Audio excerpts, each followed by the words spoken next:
City Current. Produced by Dakota Media Access. In-depth discussion with Bismarck and Mandan city officials. Watch on Government Access Channel 602 HD or tune in to Radio Access 102.5 FM. Always local, always current. Coming up on this edition of City Current, we'll recap the Mandan City Commission meeting and look at an update from Memorial Highway, get some interesting insight on a flood protection project and some updates looking to happen there, and remind everybody about parking along city streets in Mandan as winter is on the way. Good morning, everyone. I'm Tom Gerhardt, Executive Director here at Dakota Media Access, along with Jim Neubauer, Mandan City Administrator. Good to see you, Jim. Good morning, Tom. It's been a couple weeks. It's been a couple weeks. You had some pinch hitters last edition. Yeah, so. I think Barb and Shauna came over from the Morton Mandan Public Library, and I did watch that episode. They did a fantastic job, as always, talking about all of the exciting things going on at the MMPL. So yeah, that grant, can't wait to see that come to fruition. That's going to be a great addition for Mandan. They're a good crew and do good things. Well, we wouldn't know it as we're talking here today, but I guess it's bound to happen every year about this time, talking about the possibility of snow. And at the meeting, there's some talk about some trial runs that'll be taking place. So I guess the word is, if you see some heavy equipment out, that is the word. Don't be concerned. We've got some new operators on board, and we like to send out an experienced operator with a new operator to kind of show them the route. It's not as simple as folks, the old saying, it's complicated. There are a lot of nuances to moving snow versus getting it off the street, getting up on the curb, and getting it into your driveway, or minimizing the amount of snow that gets dropped in someone's driveway. There's things that new operators may not know that old operators, not old, but experienced operators can teach them. So if you see some of our plows and some of our trucks out, I think it's November next week, November 12th through the 16th, just know that we're all out making trial runs, and we're doing, and that is for training for our folks. And again, several new operators, get them behind the wheel and show them the ropes, and like I said, makes things go a lot easier. So if you see them, we're not out there just wasting money and wasting fuel. There is a method to the madness. Yeah, I can't imagine what folks would think if they didn't know ahead of time. Right. But anyway, they make it look easy. That's and ultimately a huge help to all of us, obviously, as snow begins to fall. A big shout out too to Brad Glass, Operator of the Year. Brad is our utility maintenance superintendent, won a North Dakota award for the Operator of the Year, given away a few weeks ago at their Fargo conference. So congratulations, Brad. Brad's been here for a number of years, I believe, and does a really good job. And when you have water main breaks and sewer line breaks and things like that, Brad is the guy. And Brad makes no bones about it. He is not quiet in any shape or form, but he does not like the camera. Therefore, he was not at the meeting last night. I didn't see him last night. I was waiting. That's just not Brad. But I think we're going to get a picture of Mayor Freilich and Brad and get that posted on our social media pages and recognize Brad for those good things that he's done for us and everyone and the whole department. Like I said, Brad would be the first one to tell you he doesn't do it alone. He has a great crew of utility maintenance, and also our street crews and our grounds maintenance crew. They're all there to help. And that goes for every department, because when a water line breaks, it kind of like all hands on deck. Yes. Yeah, it was a fun moment at the meeting when the mayor asked if Brad was aware of this photo op. The answer is he is now. And Brad knew there would be a photo op, and that's why Brad he had something come up, I'm sure. So we will get him. And we'll keep an eye out for that photo. We're going to get absolutely Brad on City Current one way or another. 2 weeks from now, we'll talk about, and here's Brad. Here's Brad. That's right. Everybody can meet him. Well, let's talk about the Memorial Highway progress out there. Update last night, and I have a screenshot of some drone footage that's been taken that I think will provide somewhat of an overview, of course, with the buildings and everything, a lot going on there, but give us an update where things stand. Yeah, unfortunately, we mentioned that S word, the snow word coming up, and I think the main thing we want folks to know is, from a business standpoint, we still want to encourage people to, it's a little more inconvenient right now because I think the intersection of 46th is under heavy construction, the intersection of 40th and 32nd, and those things are There's a lot of stuff going on right now, but businesses out there are still open. It might take a little while to get there, but please patronize those folks because that's what we need to do to be supportive of those places. But there is, like I said, that snow coming up. We know it's going to be here. We need to start with the North Dakota Department of Transportation. They have the winterization plan in progress right now. So what you will see in the wintertime, the wavy bacon roads will be gone. You won't be, a lot of people like to drive the roller coaster. It's not real convenient in the wintertime. The traffic will be moved over on the south side. We should see concrete going from 40th to 32nd by Midway lanes in the next few weeks. There will be kind of 2 driving lanes of concrete, and one they're going to extend the concrete to the north to make like a 7-foot asphalt lane. So there'll be 3 lanes, 3 lanes Okay. going through that during the winter. They will make those connections to driveways to the businesses on the north side. The south side will be fully functional with driveways going into the businesses where the approaches are there. But again, The wavy bacon road will be essentially closed then. wavy for the winter. bacon, yep, they have actually started working on the north side for getting utilities installed, water, sewer, and things like that. We did have a question come up the other day that was, why are we replacing some of the utilities under the roadway? And that's because the roadway is dropping by 2 feet from the old elevation, and when you drop it by 2 feet, then your underground utilities need to go further down, which again provides that layer of protection so that your water lines aren't freezing and your sewer lines aren't freezing and things like that. So as we said earlier, road projects, they are complicated. This one is very complicated. Rain this summertime didn't do us Right. any favors on that project, but they're doing everything they can to make sure that those approaches to businesses are well documented, well identified, and during the wintertime that it will be passable. So NDDOT on the slide, it says we'll have a social media winterization plan to announce. Yep, And that we've been hearing this, it's not a surprise, but that November 23rd date, give or take a couple of days, is the target date for Reedy, the construction company, to shut operations down. Yep, the general contractor. I'm guessing there will be some work that goes on after that 23rd date, but that is kind of substantial completion date. We understand that the north side of that roadway will not be concrete at this point in time, but again, that's the winterization shutdown plan, and they are working on that communication plan as we speak. All right, well, a couple more weeks and things will be, for the most part, wrapped up until next year, 2026. And they'll continue to work as long as weather allows. The key there, and then what they don't get done this fall, they'll be back in the spring right away. Yeah, we've been lucky, I guess. Well, the rain hasn't Right. been great for that, but as far as snow and things, it's gone pretty well. How about Collins Avenue Reservoir? We got an update there, and That some paint's is a gone good on that project. side. That project, I think we are starting to fill that reservoir up, test for leaks, things like that, and then they'll fill it almost probably to the top, test for leaks, drain that, chlorinate, make sure everything's cleaned up, the control panels are all working, and that should go into service, I think, by the end of November, if not sooner. So that's Yeah. good. Folks are still probably wondering on that intersection of Division and Collins Avenue. That will be next spring work, where we'll kind of pull that retaining wall back to create some better site visualization, site distances for Yep. those people driving through there. turning in and out of that intersection. So, good project, has gone fairly smooth to date. Knock on wood.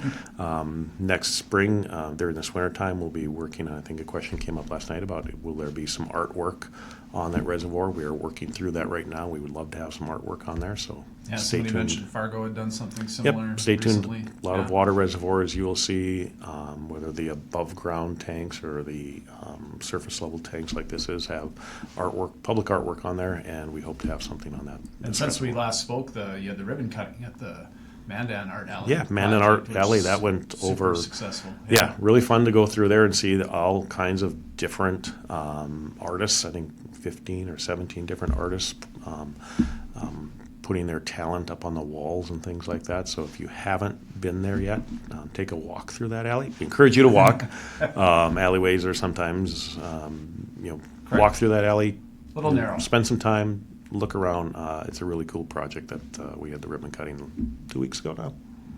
couple of projects, just the 2025 street reconstruction, and then a quick note on the 2026 street rehab. Just kind of some finishing touches on the year as we get into the winter months. Right, moving up into what we call the Monty Drive water line replacement up in the Lewis and Clark School area, kind of the central north part of town.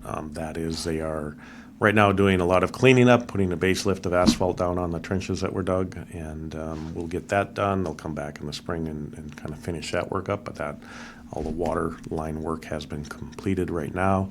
Streetlights are still not reconnected. Those will be reconnected here in the next few weeks, and they're still doing some of the concrete curb and sidewalk repair where they had to bust through those. So again, probably 90% complete and working on that 10% over the next few weeks. And 2026, you're looking at that northwest part of town, up by Red Trail. Up in the Red Trail Elementary School area. We did have a kind of an open house public input meeting last week. We'd like to have those public meetings in that area. We are well in advance of that project even starting and getting to where we have a special assessment district created. We've kind of revamped our public input based on lessons learned over the past few years. So this was a chance for residents to come in and tell us what they think needs to be done. Here's what we think needs to be done. What do they think needs to be done? So we can incorporate some of those ideas into the plans as we move forward. So very good turnout.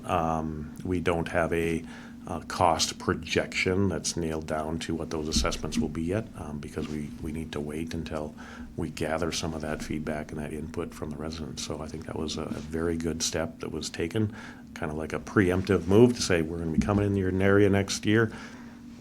What would you like to see? And we know there's a lot of street work that needs to be done.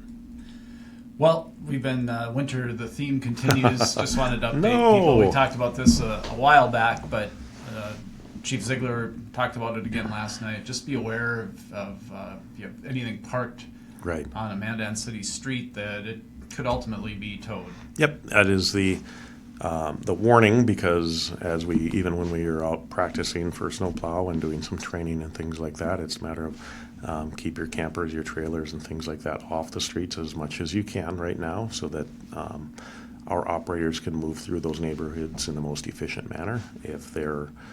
Right now, we could simply go and ticket folks. There's no 40-hour warning. We understand that there are some contractors that might be building a house that have a construction trailer that's parked there, but we've been asking them to move them off the street in the evenings, or if there's a snow event that comes up, we'd like those off the roadway too. So again, campers, boats, trailers, things like that.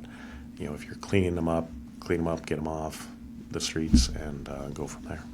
And I think the chief said, ultimately, you can always call the police department, let them know if there's some unusual circumstance. But it's not just snow removal, right? I think it's not just snow removal. Came up and talked about EMTs, fire crews. Everybody needs room to pass. Yep. We know that there are times in the wintertime when, if we get large amounts of snow, those roadways become a little narrower.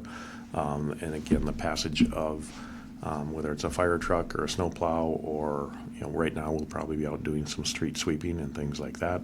Those vehicles they're a little wider than your normal Subaru, right? So again, it's making sure that those vehicles are off the street. A little more fun news, transition to Trunk or Treat. I think Chief Ziegler mentioned it's the seventh annual. Got some great photos from that. Apparently the Grinch was in the area. We did not have a photo of the Grinch. But yep, rumor has it the Grinch made an appearance here, and like I said, great event.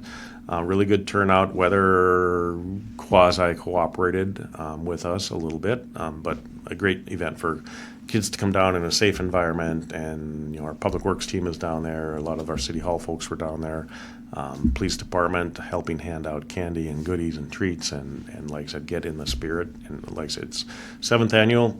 Chief Ziegler threw a lot of shout outs to all those folks that helped promote this and also participate and also provide funding. I think we had the Eagles who provided $1,500 worth of money to go buy candy, and that was done, and that was gone within probably the first I think he said hour. By 6 o'clock. Yeah, I think we started at 4 o'clock, and all of a sudden we're going, we're out. And thankfully, Morton Mandan Public Library had Morty the Bookmobile there. We had Lewis and Clark Development Group there. Several other groups, Metro Ambulance was there providing candy and things like that, interacting with kids. And that's one of the big things that we're trying to do. And this is a great opportunity to interact with young ones, so that it's not, geez, if a cop shows up to your house, it's not as scary. If the snowplow driver, Right. give them a wave when they're moving by. The librarians are great, and like I said, it's a good event for kids to come down. And a lot of adults were dressed up too, which was almost scarier than some of the kids. So again, really a good event, and a big shout out to all those folks who helped put that on. It's these events just don't happen. There are some sponsors, there's the employees that help put it on and things like that. And I believe Morton County had the haunted courthouse going on Right. at the same Yep. time. So I know when we were done with Trunk or Treat, I was walking back to work and going, what is that line over there? And then I realized, okay, it'd scare the bejeebers out of everybody in the courthouse. So there's that fine line, right? Yep. We want to bring young ones down so they can interact with police and fire and ambulance and librarians and be nice, and then you go over to the next door. building and where they're going to scare the bejeebers out of you. So if you could have gotten all ends of that on Halloween. Right in one area. Yes. New business last night, pretty interesting from my perspective. Good history and really geography lesson, talking about Mandan flood protection and the lower Heart River flood risk reduction Yes. project. Some updates to go over there. But I learned that this all started back in the 1940s, and it's pretty crazy when we pop this map up, the extensive Heart River Valley area. Yes. The what do we call it? The drainage Drainage area yeah. for this, all the way from their two reservoirs in Dickinson, the Dickinson Dam, Patterson Lake. You've got Heart Butte or Lake Chida, Yep. as they're known as, and this drains all through the Heart River, comes through the center of Mandan. If you think about, when you talk about all the construction that was going on in the late 40s and mid 50s, we've got the lower Heart levee system, we've got a new Mandan High School being built, we've got the refinery being built, all kinds of, the Garrison Dam was probably being built in the 40s and 50s, so a lot of construction activity in this area.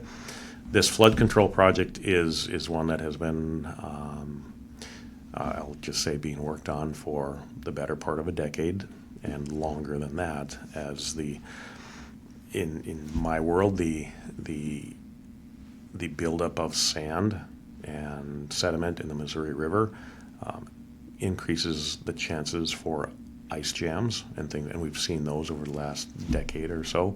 More of those are more frequent. That water backs up, and therefore it affects the levee system and how that levee system is functioning.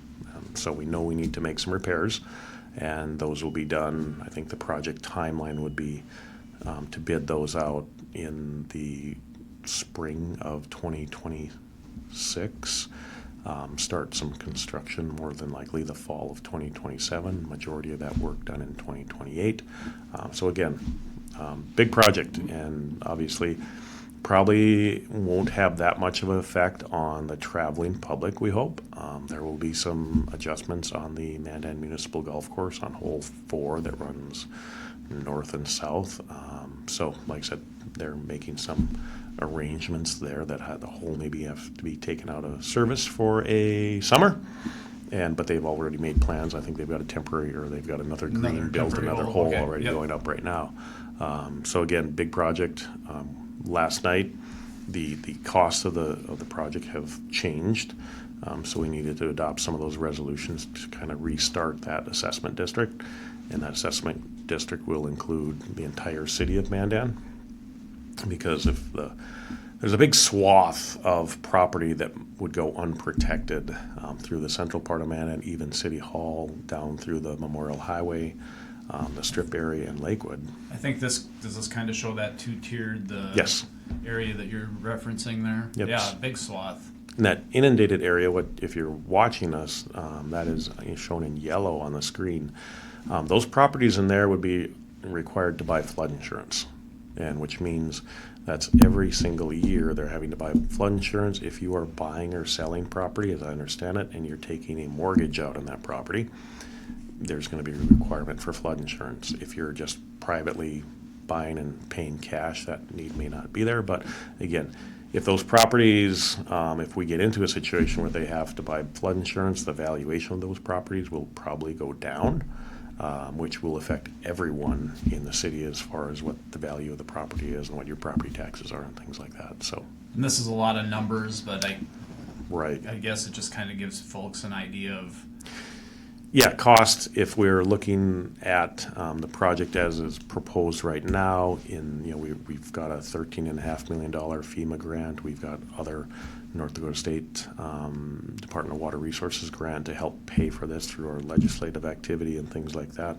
We're really looking at if you are in an inundated area, which means you're in that yellow, you might have to buy flood insurance. You're looking at $153 over a 15-year period.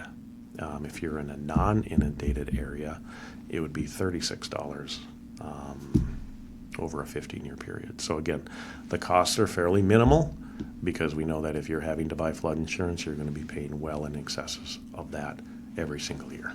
So again, big project. We would expect, again, construction to hopefully start the fall of 2026 and most of it in 2027, 2028. Yeah. So, a couple of resolutions, ordinances that were talked about toward the end of the meeting, and that was the second and final consideration for ordinance 1479, and that goes back to the parking right. of vehicles and trailers. Yep. Again, it's a fine system where we can ticket those vehicles right away. We don't have to give you a 48-hour notice. And it's also part of that dealt with vehicle registration, and that has to be displayed, and you have to have the current registration on those vehicles. So. And then the second was the resolution establishing rates for water and sewer utility from that fund. Yep, as part of our budgeting process, rates will be adjusted with the first bill that you receive in 2026. So those rates are moving up a little bit. We know that we've got several big projects from a potential wastewater treatment plant coming on board, and we're starting to make some of those incremental adjustments so we don't hit all those in 1 year. And our costs go up we've already done the contracts for the waste management on the recycling side and also the regular household garbage on that side too. So this was, again, just adjusting the water and sewer rates. And I know you already mentioned it, but the meeting ended last night with Mayor Freilich just making a pitch again to support local businesses, especially along Memorial Highway. And we know that comes up after Thanksgiving. There's Shop Small Business Saturday and things like that. There will be some efforts going on there. And again, we just want to point and encourage folks that, yes, right now there's a lot of activity out on Memorial Highway. It's good to see because they're trying to get things done, and that's positive. On the other side, we want to encourage folks to continue to patronize those businesses on the Strip. They might be a little more challenging to get to. We know there's some businesses that on the intersection of, I think, 32nd, that intersection is closed right now. So to get back there, you'll have to go back by the McDonald's area and back on Longspur and get to those businesses there. But we, again, encourage you to frequent them, continue. They need to be patronized as much as possible, especially during this time period. Well, thanks, Jim, for all the knowledge you dropped again. I just want to remind everybody you can take this with you wherever you go by downloading our DMA app or our Radio Access 102.5 app, where you can listen to all sorts of local music, podcasts, and producers. For Jim Neubauer, I'm Tom Gerhardt. See you next time on City Current. For more information on what was discussed in this episode of City Current, visit cityofmandan.com. or call 701-667-3215. If you have any suggestions, comments, or issues you would like addressed in future City Current episodes, contact us at info@freetv.org. This program airs on Government Access Channel 2 and 602 in HD, or on Radio Access 102.5 FM. It's also available as a podcast on radioaccess.org and as a video viewing link at freetv.org. Thanks for tuning in to this edition of City Current.